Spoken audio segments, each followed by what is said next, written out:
여러분 새해가 되면 양력 첫날이든지 아니면 설 명절이든 간에 다들 토정비결이나 올해 운세, 사주팔자 이런 거 되게 많이 관심을 가지십니다. 여러분들은 그런 것 어떻게 생각하십니까? 사주팔자 점 보는 데 이런 데 가보신 분이 있습니까? 손들기가 참 민망하시죠. 요즘에는 핸드폰 앱에 토정비결이나 오늘의 운세 이런 게 꽤 많이 소개도 되어 있고 실제로 그걸 이용하는 사람들이 참 많다는 거죠. 오늘 본문에 점치는 이야기가 나옵니다. 그래서 제가 점에 관한 이야기를 여러분에게 드리는 것인데요. 사실은 동양이든 서양이든 점의 종류가 아주 많습니다. 토정비결, 사주팔자, 띠별 운세, 또 뭐 있습니까? 그 다음에 별자리 보는 것도 있고요. 타로도 있고 여러 가지가 있습니다. 제가 전공이 동양철학이라 점에 대해서 공부를 좀 한 게 있는데 그렇다고 설교 시간에 제가 점 이야기를 많이 할 수는 없고요. 이 세상에 있는 모든 점은 크게 나누면 딱 두 가지로 나눌 수 있습니다. 첫 번째는 신점입니다. 그러니까 뭔가 신적인 예지력을 이용해서 점을 치는 것. 이제 이른바 우리가 주위에서 보는 대로 보면 접신, 예언, 신점 이렇게 주로 광고하는 게 이제 한 부류입니다. 또 한 부류는 데이터베이스를 이용해서 통계 처리해서 확률적으로 근사치로 접근하는 방법이 있습니다. 토정비결이나 사주팔자 이런 게 다 여기에 해당되지요. 사주팔자를 예를 한번 들어보겠습니다. 사주팔자가 뭡니까? 사주는 4가지 기둥 이런 뜻이죠. 그 사람이 태어난 연, 월, 일, 시 이게 4개의 기둥입니다. 올해가 무슨 년입니까? 경자년이죠. 그럼 연에 해당되는 연이라는 하나의 기둥에 경자 2글자 아닙니까? 그러니까 4가지 기둥이니까 글자가 2개씩이니까 8글자가 되는 거죠. 그래서 사주가 8글자다. 그래서 사주팔자입니다. 이렇게 해서 이제 점을 치는 분들이 꽤 많고 재미로 보는 분들도 꽤 많습니다. 여러분 하지 마십시오. 도움이 안 됩니다. 왜 점이 문제가 되는가? 제가 3가지 점의 문제점을 일러드릴 테니까 여러분도 기억하시고 앞으로 혹시 예수 안 믿는 분들이 점 치러 간다 그러면 말려주시면 되겠습니다. 점의 문제점 첫 번째는 점은 원래 애초에 목적이 수양입니다. 근데 지금은 돈벌이가 목적이지요. 동양 종교에서 점이 맨 먼저 시작된 근거는 이겁니다. 하늘의 뜻이 뭔가 그걸 알려고 시작한 게 점이었지요. 예를 들어서 다른 나라와 전쟁을 하는 게 하늘의 뜻인가, 우리 임금의 욕심인가, 이걸 알려면 이렇게 생각하면 이게 맞고 저게 생각하면 저게 맞을 때 그럴 때 치는 게 점입니다. 그러니까 점은 하늘의 뜻을 알기 위해서 시작된 겁니다. 유교도 마찬가지고 무속도 마찬가지입니다. 실제로 조선시대 아주 위대한 유학자들도 점을 많이 쳤습니다. 퇴계 이황 선생이 점을 아주 즐겨 했지요. 왜? 하늘의 뜻인가 내 욕심인가를 구분하기가 사실 쉽지 않거든요. 예를 들어서 임금이 나에게 큰 벼슬을 제수했다. 내 개인적으로 보면 이 벼슬을 하면 이제 대대로 우리 가문의 명예도 되겠고 그리고 나에게도 큰 명예가 되겠다 해서 그 벼슬을 받고 싶은 마음도 있고 또 한편으로는 아무리 내가 생각해도 나는 이 벼슬을 받을 만한 능력이 안 되기 때문에 정말로 임금을 생각하고 정말로 나라의 백성들을 생각한다면 이 벼슬을 사양하는 것이 맞겠다. 이렇게 생각하면 이것도 말이 되고 저것도 생각하면 또 그게 말이 되고 정말로 하늘의 뜻이 무엇일까가 분명하지 않을 때 점을 치는 겁니다. 그래서 실제로 유학에서 점을 칠 때 주역점을 뽑게 되는데요. 주역의 점괘 하나를 뽑은 데 걸리는 시간이 대략 3시간 정도입니다. 그 3시간 동안 내 욕심을 다 내려놓고 하늘의 뜻만 따른다. 이런 게 원래의 의미의 점입니다. 그런데 여러분 요즘에 그런 마음으로 점 치러 가는 분이 누가 있습니까? 남북의 평화 통일이 언제 올까요? 이런 걸로 점치는 분이 누가 있습니까? 전부 날 받고 애를 가학원에 넣어야 되나 나학원에 넣어야 되나 아파트를 팔아야 되나 말아야 되나 전부 목적이 내 이기적인 욕심입니다. 하늘의 뜻과는 관계가 없지요. 그리고 점을 치는 사람들도 이 단골들을 통해서 내 생계를 유지하기 위한 돈벌이가 수단이지 수양과는 전혀 관계가 없습니다. 그러니까 점을 치는 것은 치는 사람이나 점집에 가는 사람이나 애초에 목적 자체가 수양이 아니기 때문에 갈 필요가 없다. 이게 첫 번째입니다. 두 번째는 점은 운명이 아닙니다. 제가 말씀드렸죠. 이건 어디까지나 확률입니다. 그런데 점집에 가보면, 제가 안 가봐서 잘 모르지만 가보면 이렇게 안 하면 절대로 안 되는 것처럼 때로는 액땜을 하기 위해서 부적도 써주지 않습니까? 사람의 운명이 어느 정도 결정됐다는 전제에서 점괘를 말을 하고 부적을 쓰는 겁니다. 잘못된 것이지요. 사람의 운명이 어떻게 결정이 될 수 있습니까? 그건 기본적으로 잘못된 겁니다. 예를 들면 사주팔자를 볼 때 한 탐사 프로그램에서 이런 연구를 한번 해본 적이 있지요. 우리나라에서 제일 높은 사람 하면 대통령 아닙니까? 그러니까 역대 대통령들의 사주팔자를 한번 다 조사를 해서 이분들하고 사주팔자가 똑같은 사람들을 한번 쫙 추적을 해서 이 사람들과 이 사람들이 지금 어떻게 살아가고 있는가를 분석을 해봤습니다. 사주팔자가 어느 정도 운명론이라면 역대 대통령과 똑같은 사주를 가진 인물들은 거의 다 운명이 비슷할 것 같은데 전혀 다르지요. 그러므로 사주팔자 이런 거 볼 필요가 없습니다. 그럼 여러분들 궁금하시죠? 왜 사주팔자 보는 사람들이 이렇게 많을까? 여러분 우리나라에 무속인이 몇 명쯤 되는지 아십니까? 우리나라의 무속인 숫자 대략 30만 명 정도 됩니다. 목사님들보다 훨씬 많습니다.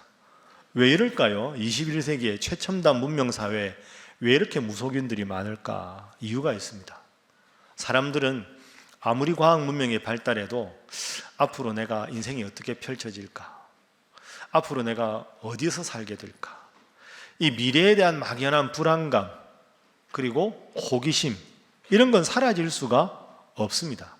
그래서 인간이면 누구나 갖게 되는 미래에 대한 호기심과 불안함, 그걸 좀 더 넓게 해석하면 누구나 인간이 가지고 있는 원초적인 종교성을 현세 기복적으로 해석해내는 기능이 점의 기능입니다.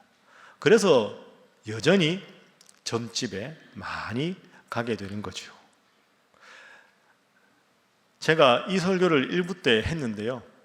예배 끝나고 나오는 분이 목사님 제가 고백할 게 있습니다. 제가 올해 나이가 끝자리가 9이라 9수라 불안해서 점집에 한번 가볼까 했는데 설교를 듣고 안 가기를. 무슨 9수입니까? 무슨 교회 다니는 사람이 9수는 무슨 9수입니까? 세 번째로 한번 생각해 볼 건요, 점을 친다, 무속인이다 하는 사람들은 대부분 자신의 운명을 불행하다고 여깁니다.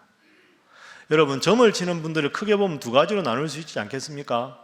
명리학을 공부를 좀 해가지고 점을 치는 사람이 있고 정말로 신점을 치는 사람들 중에는 신기할 정도로 용하게 맞추는 경우가 있을 수도 있습니다. 직업으로 하는 분들 빼놓고 정말 용하다고 소문난 분들 가만히 분석을 해보면요, 자신의 인생에 대해서 행복하다고 여기는 분이 거의 없습니다. 실제로 굿을 잘하는 용한 무당이라고 소문난 분 중에서 90% 이상은 죽지 못해서 굿을 합니다. 신병에 걸려서 할 수 없이 하게 되는 거죠.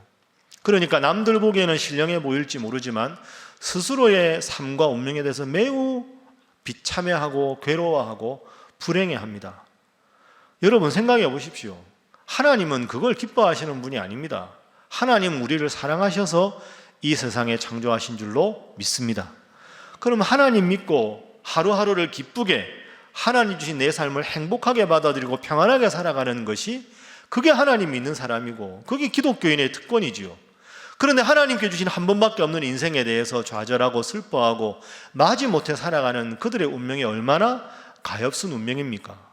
겉으로 보기에는 무속인도 종교인이고 기독교인도 종교인이지만 이 점에서는 엄청난 차이가 있는 것이지요. 오늘 본문에 바로 이 이야기가 시작됩니다. 오늘 본문 여러분과 제가 25절부터 읽었는데요, 실제 시작은 16절부터 달라기 시작됩니다. 자, 오늘은 성경 본문을 한번 계속 보면서 말씀을 한번 살펴볼 텐데요. 자, 16절 화면으로 한번 보십시오. 함께 한번 읽어보시죠. 시작. 우리가 기도하는 곳에 가다가 점치는 귀신 들린 여종 하나를 만나니 점으로 그 주인들에게 큰 이익을 주는 자라. 아멘. 우리가 하는 이 우리는 바울과 실라입니다. 바울과 실라가 빌립보라는 도시에 가서 하나님 말씀을 전하고 예수 믿으시오 이렇게 전도를 하고 있는데 한 여인을 만나는데 이 여인이 귀신이 들린 여종입니다. 귀신이 들려서 점을 치는 여종을 만났다 하는 거죠. 여러분, 그 사람들은 당시에 어떻게 점을 쳤을까 궁금하지 않습니까? 사주팔자도 몰랐을 텐데. 자, 오늘 본문에 이 귀신 들려 점을 친다 할 때 점치는 귀신, 그죠? 점치는 귀신 들린 여종, 점치는 귀신에 해당되는 헬라어가 푸뉴마 피도나입니다. 푸뉴마라는 말은 귀신, 신, 영 이런 뜻이고요. 피도나라는 단어가 중요한데 이 피도나라는 단어는 그 당시에 아폴론 신전에서 쉽게 말하면 자기들 나름대로 신에게 경배를 할 때 섬기던 뱀이나 용 같은 신화적인 그런 동물을 뜻한다고 합니다. 그리고 로마 시대에는 이 피도나라는 단어가 여러분 들어보셨을 텐데 복화술이죠. 복화술. 복화술 아시죠? 입술은 별로 움직이지 않는데 이렇게 속으로 해서 소리가 이렇게 나게 하는 그 복화술사라고 합니다. 그래서 오늘 본문에 점치는 귀신 들린 여종, 점치는 귀신에 해당되는 이 여자가 쓴 방법은 아마도 이런 어떤 귀신의 능력을 이용해서 입술을 거의 움직이지 않고 복화술을 통해서 자신의 목소리와 다른 목소리로 신적인 능력을 마치 행사하는 것처럼 사람들에게 들리는 방법으로 점을 쳤을 것이다 하고 학자들은 추정을 합니다. 그럼 이 여인은 어떤 여인이었을까 생각해보면 참 불쌍한 여인입니다. 자기가 그런 능력이 있었다고 행복했던 여인이 아닙니다. 일단 여러분 보신 대로 이 여종은 점치는 귀신 들린 여종입니다. 신분이 종입니다. 그리고 오늘 본문에 보면 19절에 여종의 주인들이라고 나옵니다. 주인이 여러 명이 있었던 거죠. 이 여자가 점을 치면 점은 이 여자가 치고 이 여자를 통해서 돈벌이를 하는 수많은 주인들이 있었습니다. 그럼 이 여종은 자신의 인생을 제대로 못 살고 귀신에 씌어 있었고 돈의 지배를 받고 수많은 주인들에게 조종을 받는 참 안타깝고 불쌍한 불행한 그런 여인이었습니다. 여러분, 이것이 기독교와 무속의 근본적인 차이점입니다. 그 점을 치는 여종이나 바울이나 신령한 능력을 가졌다는 면에서는 비슷해 보이지만 그 능력 때문에 자신의 인생을 살지 못하고 불행하다고 여기면서 살아가는 이 가엾은 여인. 그러나 하나님을 믿는 이름으로 세상의 그 어떤 능력이나 학력이나 부와 관계없이 주님 믿는 그 기쁨만으로 행복을 느끼며 살아가는 것이 바울과 실라였습니다. 여러분들도 오늘 이 예배에 참석하셨습니다. 잘하셨습니다. 여러분들이 세상적인 것을 많이 누리지 못하고 가지지 못했다 할지라도 내가 주님을 믿는다, 주님께서 내 마음에 기쁨을 주신다, 그 기쁨과 평안으로 이 세상을 감사하며 살아가시기를 주님 이름으로 축복합니다. 자, 예수 믿는 우리가 기쁨과 평안으로 살아간다 하는 것에 중요한 말씀을 하나 여러분에게 일러드리겠습니다. 때로 여러분 인생 살아가시다가 막 마음이 불편할 때, 힘들 때 이 구절을 꼭 기억하십시오. 자, 예레미야 29장 11절 말씀. 자, 화면 한번 보시지요. 함께 읽어봅니다. 시작. 여호와의 말씀이니라 너희를 향한 나의 생각을 내가 아나니 평안이요 재앙이 아니니라 너희에게 미래와 희망을 주는 것이니라. 아멘. 한번 따라해 보겠습니다. 너희를 향한 나의 생각은 평안이니라. 여러분 믿습니까? 이게 예수 믿는 사람의 권리입니다. 너희를 향한 하나님의 생각은 평안이다. 불안하고 힘들어하지 마라. 평안한 마음을 가지라. 평안한 마음을 가지기가 힘들지요. 그 하나님께서 어떻게 하면 우리가 평안한 마음을 가질 수 있는가, 그 방법을 일러주셨습니다. 그 다음에 12절 13절 말씀도 화면으로 봅니다. 너희가 내게 부르짖으며 내게 와서 무엇하면? 기도하면 내가 너희들의 기도를 들을 것이요 너희가 온 마음으로 나를 구하면 나를 찾을 것이요 나를 만나리라. 힘들고 어려운 인생에서 막 초조하고 불안해지면 하나님께서 하나님 찾는 이들에게 평안을 주신다고 약속하셨으니 저에게 평안을 주십시오. 하나님 앞에 간절히 기도하셔서 주님 주시는 평안함이 충만한 여러분의 삶이 되시기를 주님 이름으로 축복합니다. 옆에 분들과 인사 한번 하겠습니다. 기도하면 하나님 평안을 주십니다. 자, 한 번 더 이렇게 인사하겠습니다. 점치러 가지 마시기 바랍니다. 점치는 건 백해 무익한 일이다. 자, 그런데 이 여종은요, 귀신 들렸잖아요. 귀신 들렸지만 나름대로 신통한 능력을 가졌습니다. 이 여인이 바울을 알아봅니다. 귀신 들린 상태에서. 자, 뭐라고 말하느냐? 17절 한번 화면으로 보시죠. 17절 말씀에 보면 그 여자가 바울과 실라와 누가를 따라오면서 소리 지르면서 이 사람들은 지극히 높은 하나님의 종이며 구원의 길을 너희에게 전하는 자라. 이 여자가 상당히 능력이 있는 여자입니다. 바울 딱 보고는 저 바울은 지극히 높으신 하나님의 종이요, 저 사람은 구원을 말하는 사람이요. 보통 사람은 모르는데 이 여자는 알아봅니다. 대단한 여인이죠. 여러분이 바울이면 누군가가 알아보고 당신은 하나님의 위대한 종입니다 하면 여러분 기분이 좋을까요? 별로일까요? 좋을 것 같죠? 근데 그게 아닙니다. 바울이 괴로워했습니다. 18절 보십시오. 자꾸 지극히 높으신 하나님의 종이요라고 바울한테 따라다니면서 이야기하니까 바울이 심히 괴로워했다. 심히 괴로워서 그 귀신에게 이르되 예수 그리스도의 이름으로 내가 네게 명하노니 그에게서 나오라 하니 그 여자에게서 귀신이 나오고 그 여자가 온전해졌습니다. 여러분 궁금하지 않습니까? 저 바울은 지극히 높으신 하나님의 종이요 이러면 홍보 안 해도 저절로 홍보해 주는데 왜 바울이 괴로워했을까? 이유가 있습니다.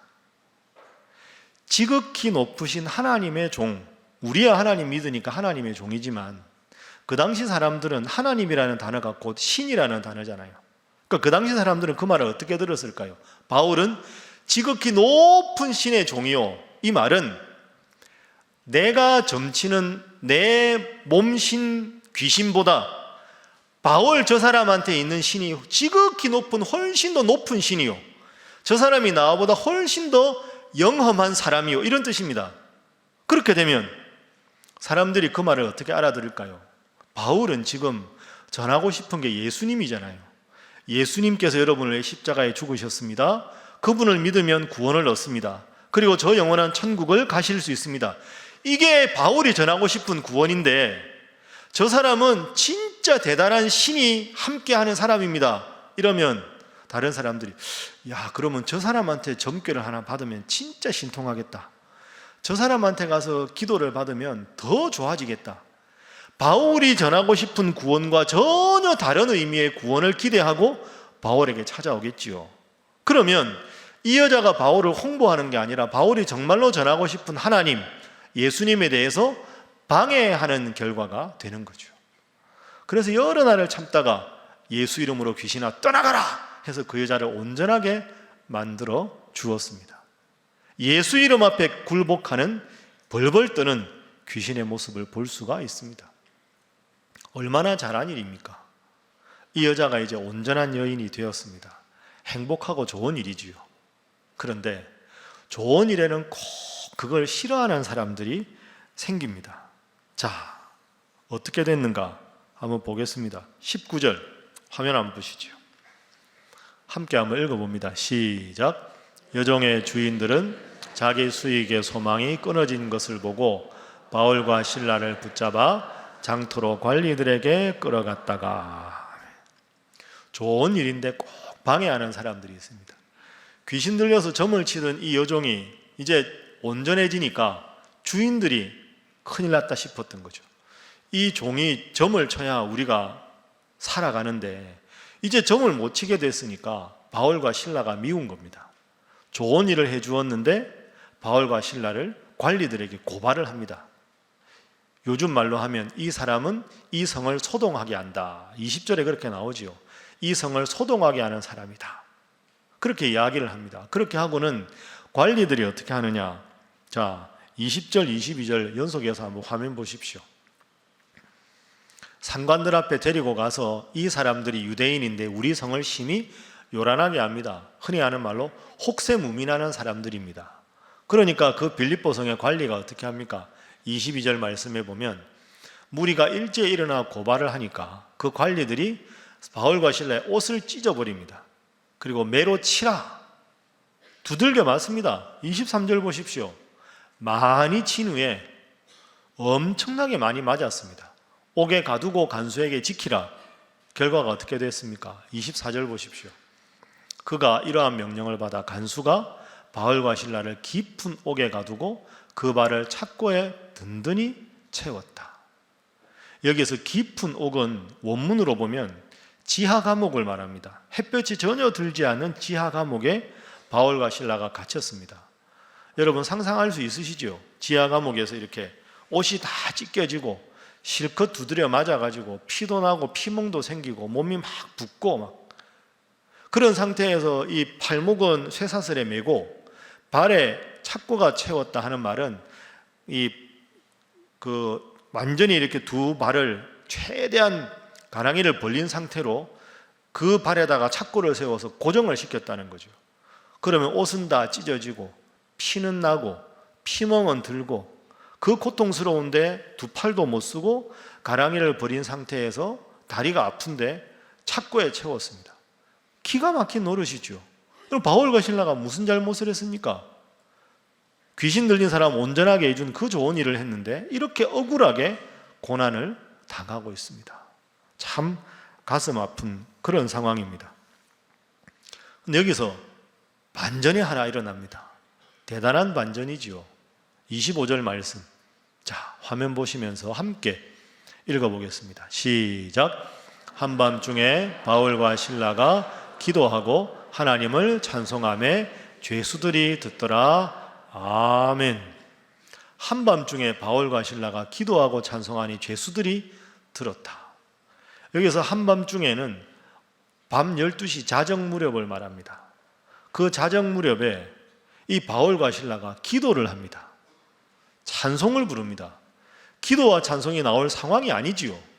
억울하게 지금 좋은 일하고 지금 실컷 두드려 맞고 지하 감옥에 갇혀서 팔과 발을 쓸 수 없는 그런 상황인데 기도하고 마음이 뜨거워져서 하나님을 찬송합니다.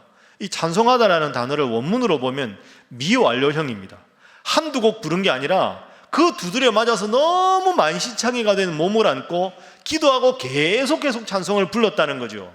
그 찬송을 부르니까 감옥 속에 있는 모든 죄수들이 그 찬송 소리를 들었습니다. 찬송 소리를 듣는다 할 때 듣는다라는 단어가 아쿠오라는 단어가 있고요.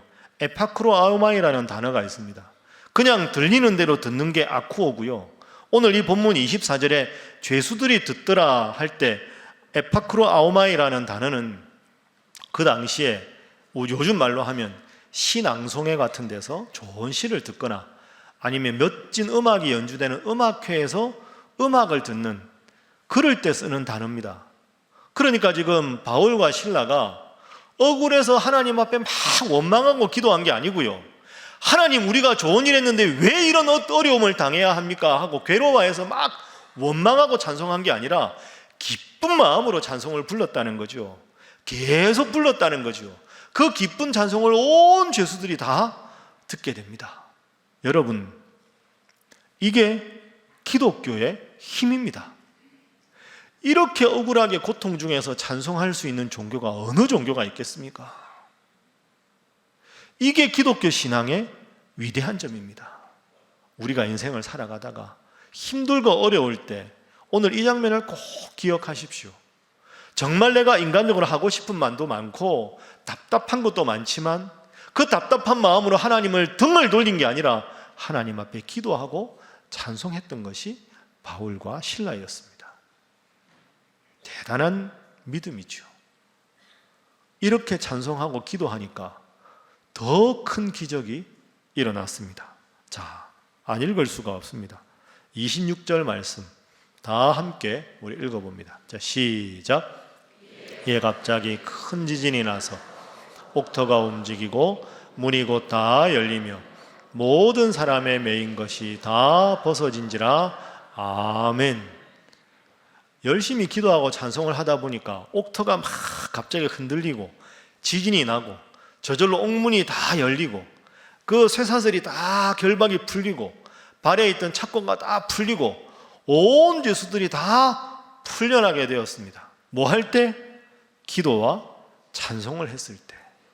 여러분 꼭 기억하십시오. 오늘 본문의 제일 중요한 장면이 이 장면입니다. 바울과 실라가 기적이 일어나게 해달라고 기도한 게 아닙니다. 찬송하면 기적이 일어나겠지, 기적을 바라고 찬송한 게 아닙니다. 기적을 바라고 찬송한 게 아니라 찬송하니까 저절로 기적이 일어난 줄로 믿습니다. 여러분 이걸 꼭 기억하십시오. 기적이 일어나서 결과로 하나님께 찬송한 게 아니라 그저 찬송을 하니 기적이 일어나고, 간절히 기도하니 기적이 이루어지게 해달라고 기도하지 않았는데 기도 때문에 선물로 하나님께서 기적을 주셨습니다. 자, 저를 한번 따라해 보시죠. 기적을 부른 기도. 다시 합니다. 기적을 부른 찬송. 그렇습니다. 순서가 중요합니다. 우리의 인생에도 때로는 참 억울하고 힘들 때 바울과 실라 같은 이런 경우가 있어도 기적이 일어나지 않는다고 답답하고 원망하는 게 아니라 힘든 가운데도 하나님께서 나에게 주시는 것이 평안의 마음이라고 예레미야서 약속하셨으니, 하나님께서 원하시는 게 평안이라 하셨으니 주님 평안한 마음으로 기도합니다. 평안한 마음으로 찬송합니다. 그래서 힘들고 어렵지만 기도하고 찬송하는 이 마음 변치 않고 가지고 계셔서 기적을 전혀 바라지 않고 기적을 바라지 않고 기도하고 찬송했더니 선물로 하나님께서 기적을 주셔서 여러분의 일상이 날마다 기적이 되시기를 주님 이름으로 축복합니다. 옆에 분들과 인사 한번 하겠습니다. 기도와 찬송으로 기적을 체험하시기 바랍니다. 한 번 더 할까요? 잘하실 줄 믿습니다. 이게 기도의 힘이고 찬송의 힘입니다. 이게 얼마나 위대합니까? 그러니 그 조용하던 감옥이 다 옥문이 열리고 죄수들이 묶였던 게 다 풀리니까 깜짝 놀랐습니다. 제일 놀란 사람이 누굴까요? 간수입니다. 큰일 났습니다. 간수가 하는 역할은 감옥 속의 죄수들을 잘 관리해서 도망치지 못하게 하는 건데 옥문이 다 열리고 죄수들이 다 풀렸으니 큰일 난 거 아닙니까? 죄수들이 다 도망갔는데 간수가 아무것도 못했다 이러면 그 당시에 법에 의하면 간수는 사형입니다. 그래서 이 간수가 옥문이 다 열린 걸 보고 우리말로 혼비백산에서 죄수들이 다 도망갔겠거니 하고 자살을 하려고 합니다. 자결을 하려고. 바울이 그걸 봅니다. 바울이 뭐라고 했을까요? 28절 화면 보십시오. 바울이 크게 소리질러 이르되 내 몸을 상하지 말라. 우리가 다 여기 있노라. 우리는 도망가지 않았다. 간수여, 자결하지 마시오. 무슨 짓이요? 우리가 여기 있어. 이렇게 말을 한 거죠. 간수가 얼마나 놀랐을까요? 자, 간수가 두려워 떱니다. 29절에 이 모습이 나옵니다. 간수가 등불을 달라고 하면서 실제로 죄수가 있는지 확인해 보니까 다 죄수들이 있거든요. 그래서 바울과 실라 앞에 무릎을 꿇고 엎드립니다. 그리고는 30절에 이렇게 말합니다. 어떻게 해야 내가 구원을 받겠습니까? 여러분, 이게 기가 막힌 반전입니다.